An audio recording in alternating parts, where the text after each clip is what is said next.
Madame, Monsieur, bonsoir et bienvenue sur Al24 News. Nous sommes le lundi 25 avril et voici les titres de l'actualité.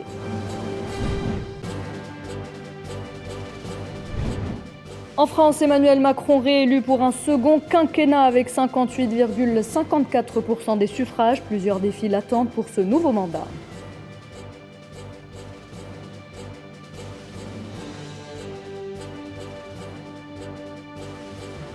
Dans le conflit en Ukraine, Antonio Guterres est à Ankara pour rencontrer le président Recep Tayyip Erdogan avant de se rendre à Moscou puis à Kiev.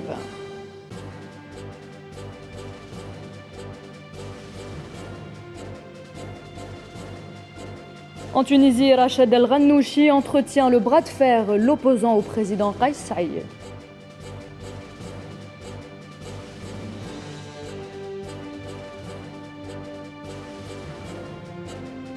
Et puis nous irons en Irak à la découverte des œuvres des pionniers de l'art moderne irakien, une exposition qui en vaut le détour.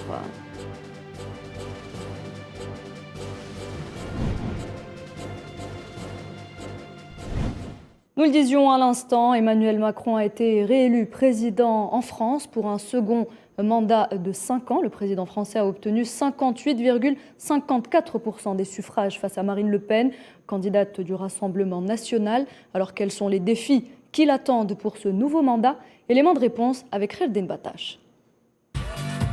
Un soir d'élection pas comme les autres en France. Tout juste auréolé d'un deuxième mandat présidentiel, Emmanuel Macron risque d'entamer son quinquennat dans l'incertitude. À Paris, Lyon ou encore Rennes, de nombreux incidents ont émaillé la rue hier après l'annonce des résultats. Bilan des heurts, plusieurs blessés. Si désormais l'extrême droite est proche des urnes, Emmanuel Macron devra œuvrer à la garde et loin du pouvoir. Sa réélection est synonyme de frustration pour près de 42% d'électeurs. Un scénario faisant craindre une marée lepéniste au Palais Bourbon dès les prochaines législatives, prévues en juin prochain. Sur le plan de la politique intérieure, ce rejet place d'ores et déjà Emmanuel Macron devant un dilemme. Celui de devoir partager le pouvoir en cas de cohabitation à l'issue des législatives. Il serait donc contraint de céder Matignon à l'un de ses adversaires malheureux lors de la présidentielle. Le président français devra également mener une nouvelle bataille sur le front social, après l'épisode Gilets jaunes lors de son premier mandat. Les effets socio-économiques palpables du conflit ukrainien risquent d'aggraver les blessures d'une France à peine remise des conséquences de la pandémie Covid-19. L'énergie, la politique étrangère, la réforme des retraites, le pouvoir d'achat. Aucun dossier ne devra manquer à l'appel lors du deuxième mandat. Mais éviter la fracture ne sera pas chose aisée pour Macron, tant sa reconduction à la tête de l'État semble avoir accentué le sentiment de division qui règne en France à deux doigts de la bascule. De plus en plus, le pays des Lumières voit bleu marine et aux mots de Jaurès succèdent désormais ceux de Zemmour. Car l'extrême droite gagne du terrain en France jusqu'à devenir l'un des fiefs européens de cette idéologie se revendiquant du nationalisme, mais au relent raciste et islamophobe. Une étape est désormais franchie dans le processus de dédiabolisation de l'extrême droite en France. En 2007, un autre président surfe sur la vague Le Pen.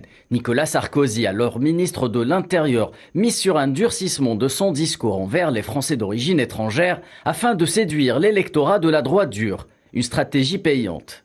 S'ensuit alors une banalisation de toutes les formes de discrimination envers les communautés issues de l'immigration, en particulier la communauté musulmane. Un terreau fertile à la montée progressive du FN, rebaptisé Rassemblement national en 2018. Après avoir lui-même contribué à la stigmatisation d'une partie des Français à des fins électoralistes avec la loi sur le séparatisme, Emmanuel Macron devra faire attention à ne pas réveiller les vieux démons d'une France nostalgique de 1789.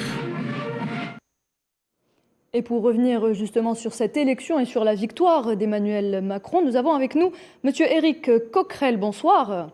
Bonsoir. Alors vous êtes député de la France Insoumise. Ma première question est simple. Marine Le Pen vient de réaliser le plus gros score jamais atteint par l'extrême droite. Elle a eu donc près de 42% des voix lors de cette élection. Comment peut-on expliquer cette montée en puissance de l'extrême droite, notamment depuis la percée de Jean-Marie Le Pen, son père, au deuxième tour de la présidentielle en 2002 ? Par les 5 ans de politique d'Emmanuel Macron, parce qu'il a mis sur la table, dans les débats, tout ce qui permet à l'extrême droite de progresser. La loi sur le séparatisme qui qui est une loi de discrimination vis-à-vis de nos concitoyens de religion musulmane, des lois sécuritaires qui permettent à l'extrême droite de dire on peut faire toujours mieux. Il a été aussi celui qui a imposé le quinquennat le plus inégal de la Ve République en n'arrêtant pas de favoriser les plus riches de nos concitoyens. Donc à la fois, j'allais dire, une question de désagrégation sociale du pays, et puis en même temps de mettre les thèmes de l'extrême droite sans arrêt dans les débats. Et donc le résultat, c'est celui-ci. Mais vous savez, moi ce que je vois surtout, c'est qu'au-delà de la progression de Marine Le Pen, qui finalement a joué le rôle que M. Macron voulait lui attribuer, c'est-à-dire c'est aussi une assurance du système, parce que M. Macron est quand même élu de ce fait. M. Macron est mal élu, il a un des plus faibles scores de suffrage par rapport aux inscrits de la Ve République, le taux d'abstention le plus fort, et puis comme vous venez de le dire, il n'a pas réussi à juguler la progression de l'extrême droite. Alors, une élection en entraîne une autre, monsieur. Les législatives auront lieu dans 3 mois. Quel est selon vous, monsieur Coquerel, le scénario envisageable ou les scénarios envisageables ? Celui que nous on souhaite, c'est-à-dire avec le pôle populaire qu'on a créé autour de Jean-Luc Mélenchon, c'est que nous soyons majoritaires. Pourquoi ? Parce que on voit bien qu'à la sortie du premier tour, où je vous rappelle, nous avons échoué que d'1%, c'est-à-dire 400 000 voix pour accéder au deuxième tour. Il y a 3 pôles dans ce pays quasiment égaux. Il y a un pôle néolibéral autour de M. Macron, il y a le pôle d'extrême droite avec Mme Le Pen, et puis il y a un pôle, ce qu'on appelle nous le pôle populaire, qui est surtout incarné par l'Union populaire avec Jean-Luc Mélenchon. Et tout ce qu'on a regardé au premier tour nous permet d'espérer d'être majoritaire aux élections législatives. Donc, les élections législatives seront un vrai 3e tour pour que Jean-Luc Mélenchon soit le Premier ministre du pays et nous permette d'appliquer la politique que nous avons mise sur la table et surtout d'éviter 50 plus de macronisme qui pour nous serait un vrai désastre pour le pays.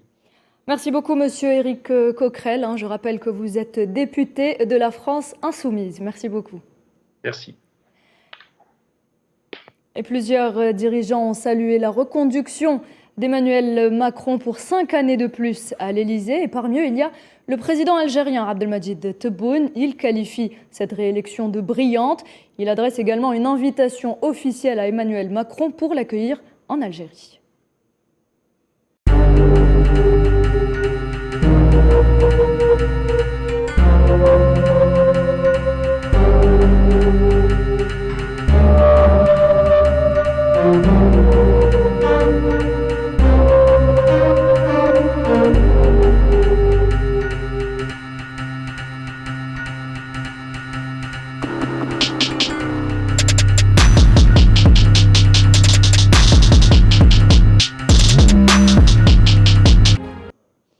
Et autre félicitation, celle du président américain. Joe Biden a affirmé dans un tweet que la France était l'un des alliés les plus proches des États-Unis. Félicitations également du président russe Vladimir Poutine qui a souhaité du succès au chef de l'État français quelques heures après le président ukrainien Volodymyr Zelensky qui a rapidement tweeté en français mais aussi en ukrainien qualifiant Emmanuel Macron de vrai ami de l'Ukraine. Enfin, le président de la Commission de l'Union africaine, Moussa Faki Mahamat, a également tweeté pour féliciter le président français pour sa brillante réélection.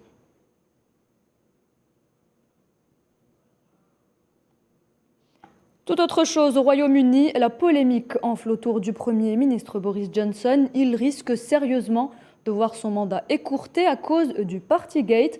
La version définitive du rapport de Sue Gray sera extrêmement accablante à l'encontre de sa personne, selon le quotidien britannique The Times. Sohila Kilal. Boris Johnson risque d'être poussé vers la porte. Le rapport administratif indépendant sur les rassemblements festifs auxquels il aurait pris part au 10 Downing Street durant le confinement est selon les sources citées par le quotidien britannique, le Times, tellement accablant qu'il pourrait le contraindre à la démission. Une version préliminaire du rapport, rédigée par Sue Gray, sortie en janvier dernier, faisait état d'un manque sérieux de leadership et de graves erreurs de jugement au sein du cabinet du Premier ministre, qui a écopé d'une amende à la mi-avril. D'après le quotidien britannique, le rapport définitif devrait encore être plus critique à l'égard de Boris Johnson. Cette affaire a menacé la position de Boris Johnson à la tête du gouvernement britannique, déclenchant des appels à la démission de l'opposition, mais aussi au sein de son propre parti, alors que d'autres responsables ont préféré attendre la version définitive du rapport pour envisager une éventuelle motion de censure contre le Premier ministre. Les députés britanniques ont approuvé jeudi dernier l'ouverture d'une enquête parlementaire sur l'accusation portée contre le Premier ministre Boris Johnson d'avoir sciemment induit le Parlement en erreur dans ce dossier. Boris Johnson et ses ministres ont rejeté les appels à la démission et assurent se concentrer sur le soutien à l'Ukraine et la préservation du pouvoir d'achat des Britanniques. Dans l'actualité également, cette annonce faite par Moscou concernant un cessez-le-feu à Mariupol, au moment où le secrétaire d'État américain Antony Blinken en visite à Kiev, annonce le retour d'une présence diplomatique américaine en Ukraine. Imen Merad. La Russie a annoncé ce lundi son intention de cesser les hostilités à Mariupol afin de permettre l'évacuation des civils. Les forces russes et leurs supplétifs ukrainiens pro-russes s'engagent à cesser unilatéralement les hostilités à 14h, heure de Moscou, retirer les unités à une distance sûre et assurer le départ des civils dans la direction de leur choix, a déclaré le ministère russe de la Défense dans un communiqué.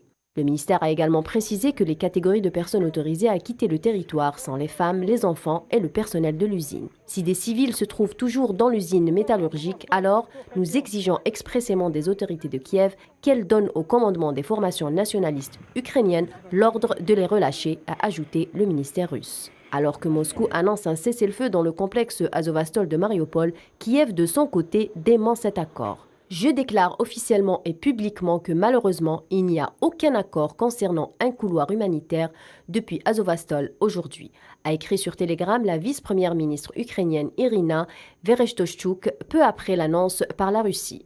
Pour rappel, le secrétaire d'État Antony Blinken et le ministre de la Défense Lloyd Austin se sont rendus à Kiev dimanche 24 avril, la première visite de dirigeants américains en Ukraine depuis le début du conflit russo-ukrainien.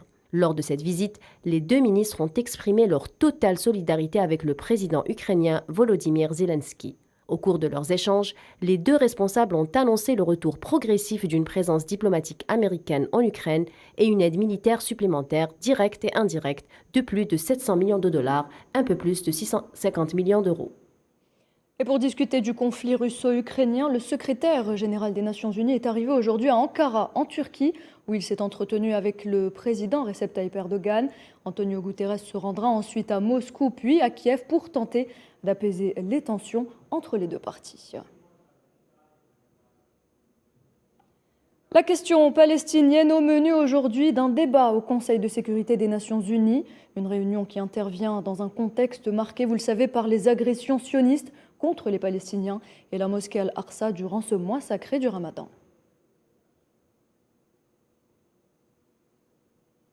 Le dialogue entre l'Iran et l'Arabie saoudite a repris à Bagdad à la suite d'une suspension des discussions entre ces deux puissances régionales rivales qui s'accusent mutuellement de déstabiliser le Moyen-Orient. Alors il s'agit du 5e cycle de négociations, un round jugé positif cette fois-ci. Sofiane Baroudi.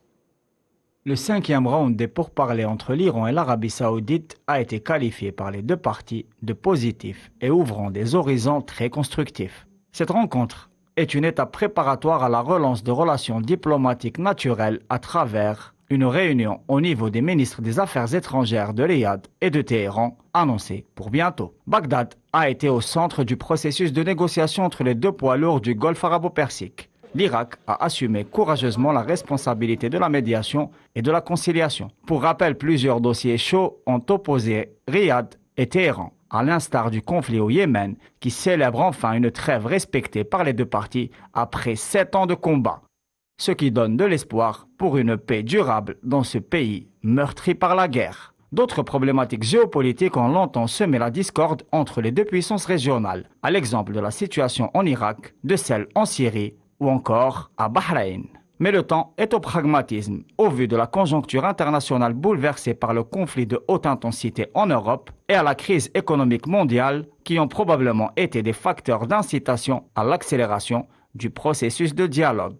À ce propos, le porte-parole de la diplomatie iranienne, Saïd Khatibzadeh, a déclaré que les discussions entre l'Iran et l'Arabie saoudite était très positive et que le processus de Bagdad pourrait connaître une accélération très prochainement. Le dégel des relations entre Riyad et Téhéran ouvre un nouveau cycle dans la reconfiguration du paysage politique au Moyen-Orient et aura des répercussions bien au-delà.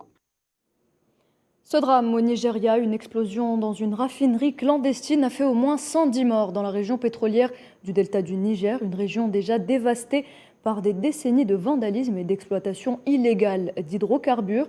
L'explosion s'est produite vendredi soir sur un site illégal situé entre les États pétroliers de Rivers et d'Imo, selon la police et les services de secours.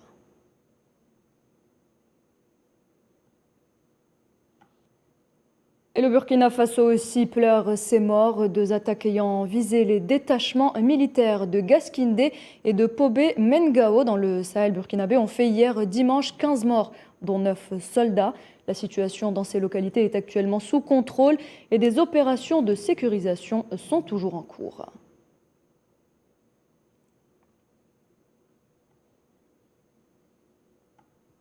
L'armée malienne aussi a été ciblée par des attaques terroristes hier dimanche, des assauts revendiqués par un groupe appartenant à Al-Qaïda et qui ont fait 6 morts et 20 blessés parmi les soldats.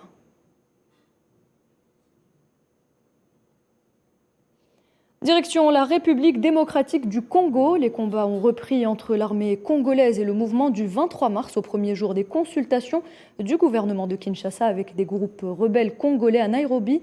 Tinhinan Makassi.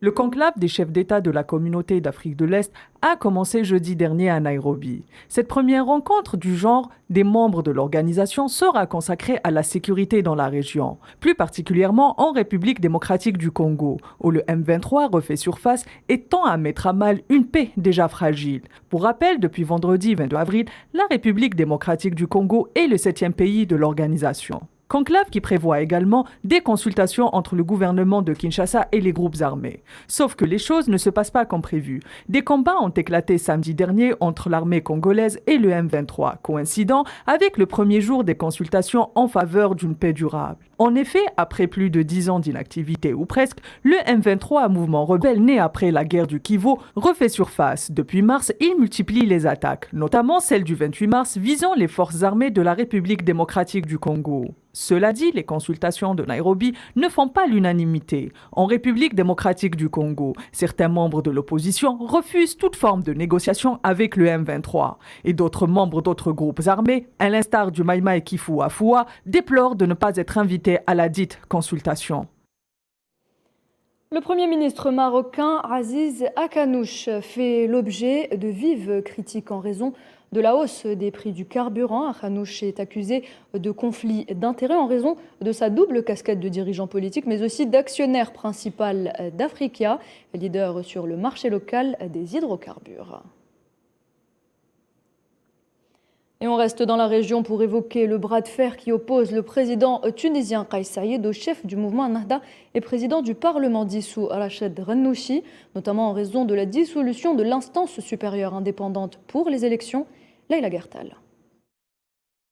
Le bras de fer se durcit entre le président tunisien Kais Saïed et Rached Ghannouchi, le numéro 1 à la tête de la Nahda en Tunisie après avoir gouverné ou tenu le pays et ses institutions pendant 10 ans sous la critique des Tunisiens qui n'ont eu de cesse de dénoncer la mauvaise gestion et la mauvaise gouvernance d'un Nahda accusé de surcroît de corruption et de clientélisme. Ce parti se retrouve face à lui-même après la dissolution du président tunisien du Parlement pour éviter le glissement et une crise sans précédent au sein de ce Parlement à majorité nahdaoui. Cette décision prise le 25 juillet donc a frappé tel un coup près les membres de l'hémicycle, mais le coup le plus dur a été encaissé par un Nahda qui agissait en terrain conquis. Face à l'intransigeance du président tunisien, Rached Ghannouchi brandit l'étendard de la légitimité électorale, de même que le président, lui, parle d'application des textes de loi.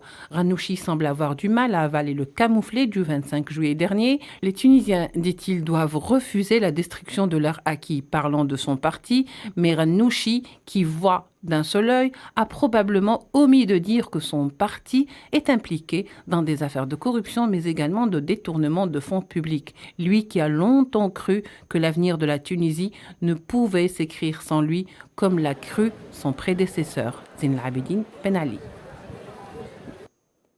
Un peu plus de 500 candidats à l'exil ont été interceptés au large des côtes libyennes et placés en détention à Tripoli, alors qu'ils s'apprêtaient à entreprendre la périlleuse traversée de la Méditerranée depuis la côte ouest libyenne en direction de l'Europe.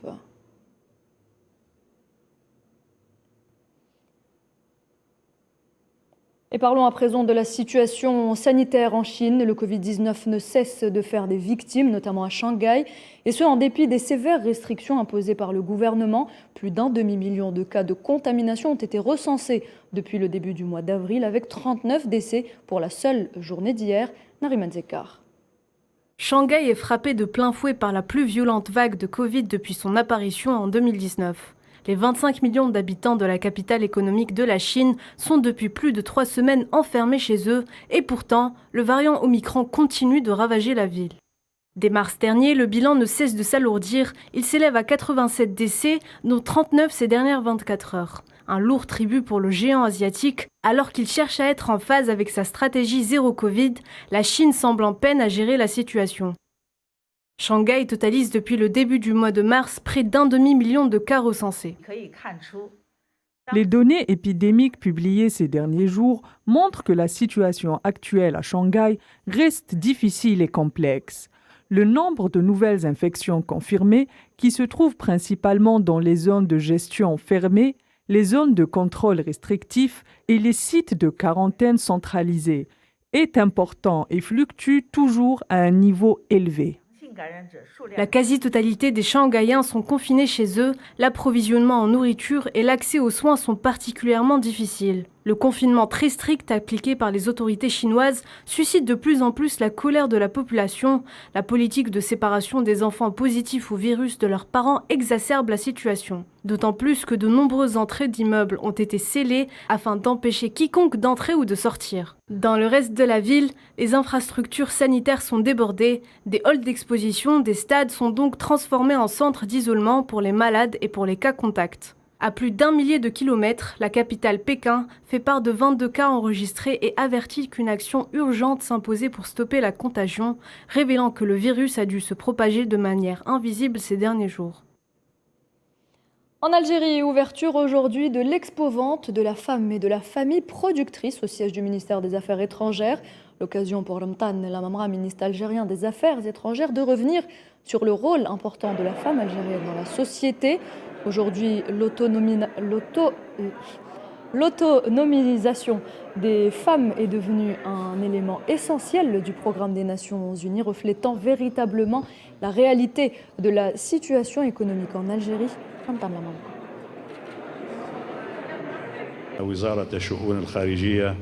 Le ministère des Affaires étrangères reflète lors des événements et conférences internationales la réalité et les ambitions de cette nation. Et puisque l'autonomisation de la femme est devenue une partie essentielle des programmes des Nations Unies et de ses agences spécialisées dans les différents domaines de développement, c'est donc du rôle du ministère des Affaires étrangères d'être le carrefour des contributions algériennes et de leur permettre d'influencer sur les décisions lors de l'élaboration de ces programmes dans les différentes agences et organisations internationales. Sport football, les joueurs du Real Madrid sont arrivés aujourd'hui à Manchester en vue du match aller des demi-finales de la Ligue des Champions qui se jouera demain mardi à l'Etihad Stadium, emmené par un Karim Benzema qui réalise la meilleure saison de sa carrière en Ligue des Champions. De leur côté, les Citizens finalistes de la dernière édition auront à cœur de réaliser un bon résultat à domicile en prévision de leur déplacement à Madrid pour le match retour. Un match au sommet qui promet une belle affiche. On écoute justement Pep Guardiola, entraîneur de Manchester City, en conférence de presse. Si nous devons nous comparer à leur histoire, nous n'avons aucune chance. Ils sont meilleurs, l'histoire parle d'elle-même, mais nous avons la volonté de rivaliser avec eux. Pour nous, jouer contre le Real Madrid est un test incroyable. Nous voulons essayer, souffrir. Quand on doit souffrir, se serrer les coudes, essayer d'attaquer du mieux possible. Ça serait la même chose si nous jouions le Bayern ou Barcelone ou des équipes qui ont souvent été dans cette situation avant la dernière décennie. Nous étions presque jamais à ce niveau de la compétition.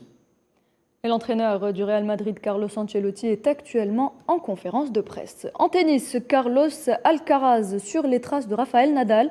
Le jeune tennisman de 18 ans, vainqueur de l'Open de Barcelone, devient le plus jeune joueur à intégrer le top 10 depuis son compatriote auquel on le compare sans cesse, Salah Faisal.